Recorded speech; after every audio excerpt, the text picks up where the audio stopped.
AP అసెంబ్లీలో assigned భూములపై చర్చ జరిగింది. అసైన్డ్ భూములపై మంత్రి అనగాని సత్యప్రసాద్ కీలక వ్యాఖ్యలు చేశారు. 25,000 ఎకరాల అసైన్డ్ భూముల రిజిస్ట్రేషన్ అయిందని అన్నారు ఆయన. ఇక ఇన్సైడర్ ట్రేడింగ్ జరిగినట్టుగా నిర్ధారణ జరిగిందని అన్నారు. ఆ రిజిస్ట్రేషన్స్ ఆపేయమని ఆదేశాలు ఇచ్చామని మంత్రి తెలిపారు. భూములపై రీసర్వే చేయాలని కూడా నిర్ణయించామని అన్నారు.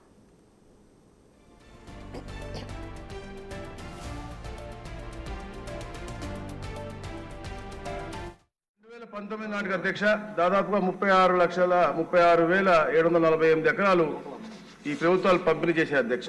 అయితే అధ్యక్ష గత ప్రభుత్వం అధ్యక్ష ఎన్నికల ముందు 6 నెలల ముందు అధ్యక్ష సరిగ్గా నిషిద్ధ 22 ఏదైతే ఉందో అధ్యక్ష దాంట్లో 9 లక్షల పైచీలకు రాష్ట్ర వ్యాప్తంగా తొలగించే ఒక ప్రతిపాదన పెట్టుకున్నారు అధ్యక్ష. ఏదైతే వారి యొక్క చట్టం తీసుకొచ్చారు అధ్యక్ష 35 యాక్ట్ తీసుకొచ్చి 20 సంవత్సరాలు పూర్తయిన భూములు సాగు భూములు అలాగే 10 ఏళ్లు పూర్తయినటువంటి ఇంటి స్థలాలు పూర్తి యాజమాన్య హక్కులు కల్పించే దిశగా 2020 ఆంధ్రప్రదేశ్ అసైన్ చట్టం అధ్యక్ష 1977లో సవరణలు చేశారు అధ్యక్ష.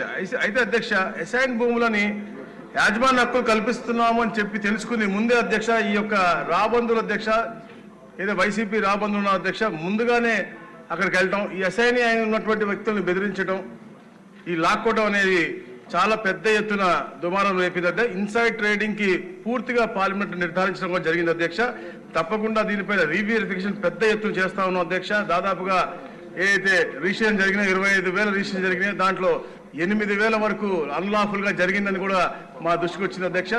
ఈ 9 లక్షల పైచీలకు ఏది అసైన్ భూములు ఉన్నాయో డాటడు ఇనాం భూములు అన్ని కలిపి 13 లక్షల పైచీలుకున్నాయి. దాంట్లో దాదాపుగా 40% అన్లాఫుల్ జరిగినాయని కూడా తెలుస్తా ఉన్నాయి అధ్యక్ష. కేస్ బై కేస్ వెరిఫై చేసి తప్పకుండా పేదవాళ్ళు ఎందుకంటే పేద ప్రజల హితం కోరే ప్రభుత్వం కాబట్టి తప్పకుండా వారికి ఇబ్బంది లేకుండా చేసే విధంగా ఈ యొక్క కార్యక్రమం చేస్తా ఉన్నాం అధ్యక్ష. 2019 నాటికి అధ్యక్ష దాదాపుగా 30